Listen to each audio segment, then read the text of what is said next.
नमस्कार दोस्तों, स्वागत है आपका अपने YouTube channel tricky GK point में। दोस्तों यहाँ पर हम लोग कवर कर रहे हैं उत्तर प्रदेश का संपूर्ण जीके। तो आज ये 5वीं क्लास है। तो यहाँ पर हम लोग डिस्कस करेंगे भौतिक विभाजन उत्तर प्रदेश का।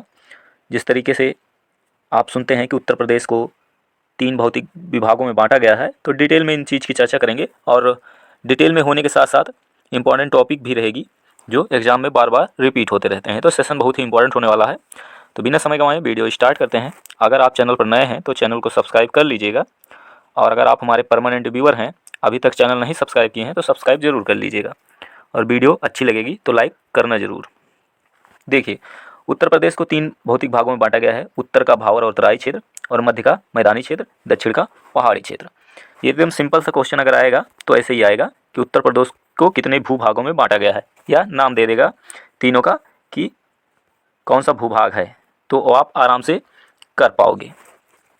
देखिए, उत्तर का भावर क्षेत्र जो है ये प्रदेश का सबसे उत्तरी क्षेत्र है। ठीक है, सबसे पहले उत्तर प्रदेश का मैप मान लो ऐसे बनता है।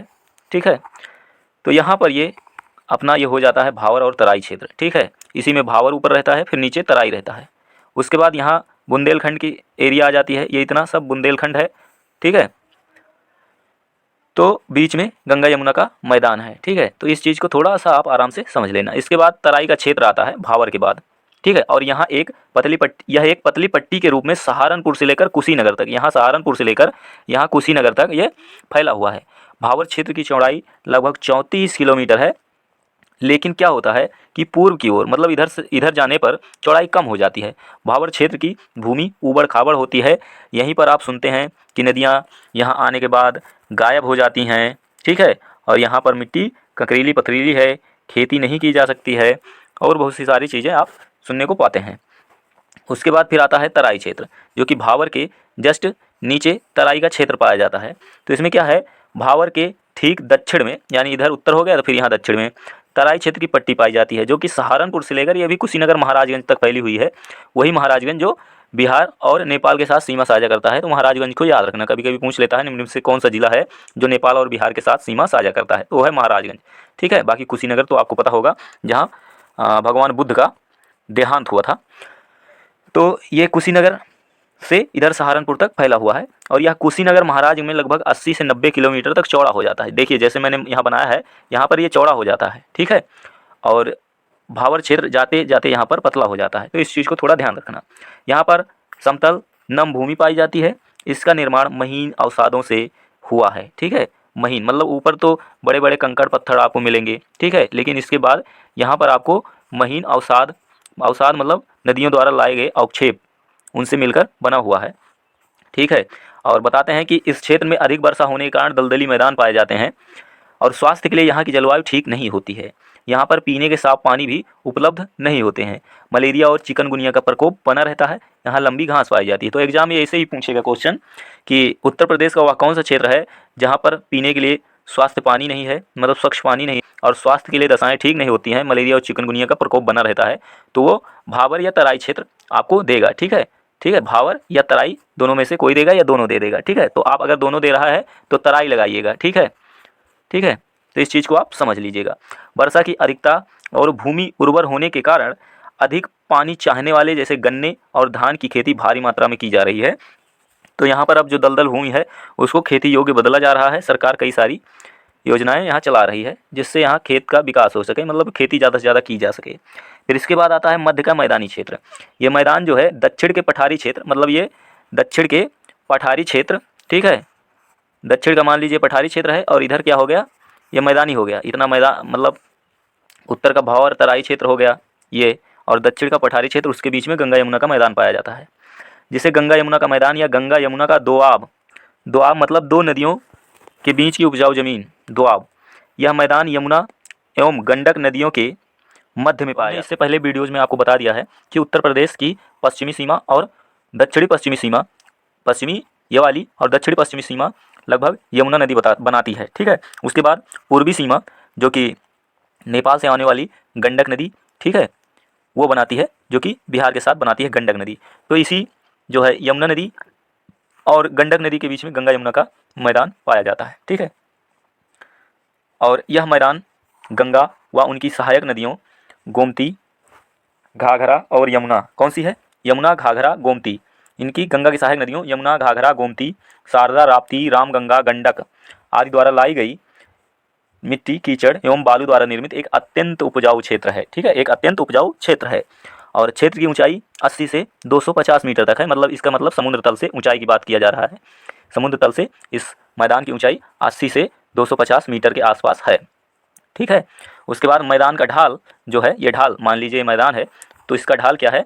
इसका ढाल उत्तर पश्चिम से दक्षिण पूर्व की ओर है। मान लीजिए ये उत्तर हो गया और ये पश्चिम हो गया, तो उत्तर पश्चिम से दक्षिण पूर्व, यानी दक्षिण और पूर्व ऐसे ही है। आपने देखा होगा गंगा नदी ऐसे ही तो निकलती है, क्योंकि ढाल ऐसे ही है अपने मैदान का। तो ठीक है, बाकी पश्चिमी भाग का ढाल पूर्वी ढाल की अपेक्षा तीव्र है। मतलब यहाँ पश्चिमी भाग में शिवालिक की पहाड़ियाँ वगैरह हैं, तो इसलिए यहाँ ढाल ज़्यादा रहेगा। फिर यहाँ मैदान में आने के बाद उतना ढाल नहीं रहता है। तो यही बात कहा जा रहा है कि पश्चिमी भाग का ढाल पूर्वी ढाल की अपेक्षा तीव्र है, तो वो तो रहेगा ही। ठीक है, तो अब अगला टॉपिक है दक्षिण का पहाड़ी पठारी क्षेत्र। इसको देखने के बाद कुछ हम इंपॉर्टेंट पॉइंट देखेंगे अभी। ठीक है, तो वीडियो में अंत तक बने रहिएगा। क्षेत्र मैदान में दक्षिण में है। यह क्षेत्र क्या है? पठारी। यह मैदान के दक्षिण में है और प्रायद्वीपीय यानी प्रायद्वीपीय भारत, ठीक है, प्रायद्वीपीय भारत का ही उत्तरी विस्तार है। गोंडवाना लैंड जो है वो प्रायद्वीपीय भारत ही है और इसका उत्तरी विस्तार ये बुंदेलखंड के पठार के नाम से जाना जाता है। ठीक है, और इसमें बुंदेलखंड के पठार में यानी बुंदेलखंड में कौन कौन से जिले आते हैं अगर पूछा जाए तो ललितपुर, झांसी, जालौन, हमीरपुर, महोबा, बांदा, चित्रकूट, ये 7 जिले आते हैं। कौन कौन से? ललितपुर, फिर उसके ऊपर झांसी, फिर जालौन, फिर इधर राइट में हमीरपुर, फिर महोबा आएगा, फिर बांदा, फिर चित्रकूट। ठीक है, चित्रकूट तक, बांदा तक जो है 7 जिले आते हैं। फिर उसके बाद इलाहाबाद का दक्षिणी भाग, ये भी पठारी पहाड़ी क्षेत्र में आता है। मिर्ज़ापुर के गंगा का दक्षिणी भाग आता है। इसी तरह सोनभद्र और चंदौली का भी कुछ भाग इसमें सम्मिलित है। मेनली आप यही याद रखना। ठीक है, इस पठार की आवश्यक ऊंचाई 300 मीटर है। लगभग कितनी है? 300 मीटर है पठारों की ऊंचाई। और मैंने मैदानों की बताई थी तो 80 से कितनी बताई थी? 250 तक। और पठारों की ऊंचाई जनरली कितनी होती है? 300। ठीक है, लेकिन कुछ पहाड़ियाँ 600 मीटर तक ऊंची हैं, जैसे मिर्ज़ापुर और सोनभद्र की सोनाकर और कैमूर पहाड़ियाँ। तो कभी कभी ऐसे ही पूछ लेगा कि सोनाकर और कैमूर पहाड़ियाँ कहाँ पाई जाती हैं, तो मिर्ज़ापुर और सोनभद्र में। ठीक है, इस प्रदेश की प्रमुख नदियों में चंबल, सिंध, बेतवा, केन। ठीक है, कौन सी? चंबल, सिंध, बेतवा, केन। इसको ऐसे याद रखना, चंबल, सिंध, बेतवा, केन, क्योंकि ये नदियाँ क्या हैं? ऐसे चंबल, फिर सिंध, फिर बेतवा, फिर केन, ऐसे जाके जो है यमुना से मिलती हैं। ठीक है, चंबल, सिंध, बेतवा, केन ऐसे ही सिक्वेंशियल निकलती हैं। तो कभी कभी इसे आपको पश्चिम से पूर्व की ओर मिलाने के लिए दे देगा कि नदियों को पश्चिम से पूर्व अरेंज कीजिए। ठीक है, सोन और टोन्स हैं। सोन और टोन्स भी जो है बुंदेलखंड के पठार से निकलने वाली नदियां हैं। ठीक है, ये सोन और टोन्स जो हैं वैसे गंगा की सहायक नदियां हैं। ठीक, उसके बाद बुंदेलखंड में चलास नामक घास पाई जाती है। कौन सी घास? चलास नामक घास पाई जाती है, जिसमें चंबल, मतलब इसी में चंबल, बेतवा और केन पठार को काटती हुई यमुना में और सोन और टोन्स गंगा में मिलती हैं। जो मैंने बताया, चंबल, सिंध, बेतवा, केन ये यमुना की सहायक हैं और सोन व टोन्स गंगा की सहायक नदियाँ हैं। इन्हें पहाड़ों में जल स्रोत मिलते हैं, मतलब ये पहाड़ों पठारों से जल लेकर आती हैं और सामान्यतः गर्मी के मौसम में सूख जाती हैं। ठीक है, या बहुत कम पानी हो जाता है इनमें। ठीक, उसके बाद यहाँ मोटे अनाज जैसे चना, अरहर, ज्वार और गेहूँ की भी खेती होती है और ज़्यादातर भागों में लाल मिट्टी पाई जाती है। ठीक है, जैसे झांसी वासी में लाल मिट्टी पाई जाती है, लेकिन यहाँ पर काली मिट्टी भी पाई जाती है और उस काली मिट्टी को मार मृदा के नाम से जाना जाता है। तो एक क्वेश्चन आता है कि बुंदेलखंड में काली मिट्टी को किस नाम से जाना जाता है? मार मृदा से। उसके बाद बघेलखंड की प्रमुख नदी सोन नदी है। इसको थोड़ा सा ध्यान दीजिएगा, सोन नदी बघेलखंड की प्रमुख नदी है। अब उत्तर प्रदेश की जलवायु के बारे में देखते हैं। अगर आपने अभी तक चैनल को सब्सक्राइब नहीं किया है तो चैनल को सब्सक्राइब कर दीजिएगा, वीडियो को लाइक ज़रूर कीजिएगा ताकि आपको हर वीडियो का नोटिस मिलता रहे। हम ये सीरीज पूरी करेंगे उत्तर प्रदेश जीके की। ठीक है, तो आपको ताकि पर डे अपडेट मिलता रहे। तो सामान्य रूप से उत्तर प्रदेश की जलवायु जो है उष्ण कटिबंधीय व मानसूनी है। तो कभी आपको कंफ्यूज करने के लिए केवल मानसूनी देगा या केवल उष्ण कटिबंधीय दे देगा, तो उष्ण कटिबंधीय मानसूनी जलवायु है अपने उत्तर प्रदेश की। ठीक है, या आपको ये नहीं मिलेगा तो ये मिलना चाहिए, समशीतोष्ण। ठीक है, न ज़्यादा गर्मी है न ज़्यादा ठंडी है और उष्ण कटिबंधीय है। ठीक है, उष्ण कटिबंध में आता है लेकिन ज़्यादा ठंडी भी नहीं है न ज़्यादा गर्मी है। उपोष्ण मानसूनी है, मतलब थोड़ा सा गर्मी है और मानसूनी भी है।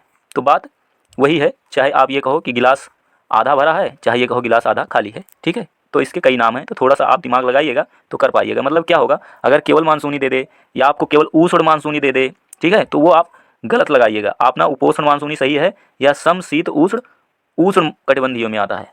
ठीक है, इस चीज़ को थोड़ा सा आप समझ लीजिएगा। बाकी कोपेन के अनुसार उत्तर प्रदेश में जलवायु का शुष्क शीत वाला मानसूनी प्रकार है। कोपेन कहते हैं शुष्क शीत वाला मानसूनी प्रकार है, ठीक है। गंगा और झांसी में सबसे अधिक गर्मी होती है। शुष्क शीत वाला मतलब कि यहाँ ठंडियों में बरसात नहीं होती। देखिए अपने यहाँ कभी कभी ठंडियों में बरसात होती है, लेकिन कहीं कहीं ठंडियों में ही बरसात होती है। तो वहाँ शुष्क शीत नहीं, वहाँ आर्द्र शीत कहा जाता है, ठीक है। तो अपने यहाँ शुष्क शीत वाला मानसूनी प्रकार है। और आगरा और झांसी में सबसे अधिक गर्मी होती है। तो आगरा गर्मी से आगरा गरा गर्मी, तो आगरा गर्मी में ऐसे अगर आप जनरली समझना चाहें तो ये आगरा कहाँ से लगा हुआ है, आगरा लगा हुआ है राजस्थान से। वहाँ की गर्मी जो रेत की आती है वो आगरा तक गर्मी पहुँचती है, ठीक है। उसके बाद झांसी, झांसी मतलब ये साउथ में पड़ता है, तो इसलिए झांसी में भी गर्मी होती है। आगरा और झांसी, तो झांसी में इतनी गर्मी है कि पूरा शरीर झोंस रहा है। तो आप कुछ भी सोच के याद कर सकते हैं। बरेली में सबसे कम गर्मी होती है। क्यों? क्योंकि मान लीजिए उत्तर प्रदेश का मैप ऐसे है, तो ये बरेली यहीं पड़ता है, ठीक है। तो बरेली कहाँ से जुड़ा हुआ है? यूके यानी उत्तराखंड से, पहाड़ी एरिया से जुड़ा हुआ है, ठीक है। इधर हिमाचल प्रदेश जम्मू कश्मीर के आसपास, तो इसलिए यहाँ पर थोड़ा सा मतलब ऊपर पहाड़ी एरिया है, जम्मू कश्मीर से तो नहीं जुड़ा हुआ है लेकिन पहाड़ी एरिया है, ठीक है। तो इसलिए यहाँ पर बरेली में थोड़ा सा गर्मी कम होती है, ठीक। बाकी एक नया अपडेट है कि भारतीय मौसम विभाग पुणे द्वारा जारी उत्तर प्रदेश के 30 वर्ष के वर्षा आंकड़े 89 से 2018 तक उत्तर प्रदेश में कुल वार्षिक वर्षा का 89% लगभग दक्षिण पश्चिम मानसून से प्राप्त होता है। कहाँ से? दक्षिण पश्चिम मानसून से। मान लीजिए ये अपना भारत है, ठीक है। तो इसको जो बरसात मिलती है, ठीक है, वो इस वाले मानसून से उत्तर प्रदेश को 89% मिलती है, ठीक है। बाकी इधर से मिलती है कहाँ? ये अपना बंगाल की खाड़ी वाले मानसून से। इसको कहते हैं हम दक्षिण पूर्व वाला मानसून है, जिसे पूर्वा कहते हैं, पूर्वा, ठीक है। इसलिए इसको पूर्वा कहते थे। लेकिन हुआ क्या कि पहले इस पूर्वा से लगभग 85% वर्षा उत्तर प्रदेश में होती थी, यानी पूर्व वाले मानसून से, जो कि बंगाल की खाड़ी से उठता था। लेकिन अब ये डेटा बदल गया है, अब हमें इधर से ज़्यादा वर्षा प्राप्त होने लगी है, ठीक है। क्योंकि आपको पता होगा जलवायु परिवर्तन हो रहा है, चीज़ें दुनिया भर की बदल रही हैं। गोरखपुर दक्षिण पश्चिम मानसून से सर्वाधिक वर्षा प्राप्त करता है। इस दौरान सबसे ज़्यादा वर्षा गोरखपुर में हुई है, लेकिन सबसे कम वर्षा रायबरेली में दर्ज की गई। अब मथुरा हम लोग हमेशा पढ़ते आए हैं कि सबसे कम वर्षा मथुरा में होती है, लेकिन अब इस बार डेटा बदल गया है, इसे अपडेट कर लीजिएगा। रायबरेली में सबसे कम वर्षा होती है।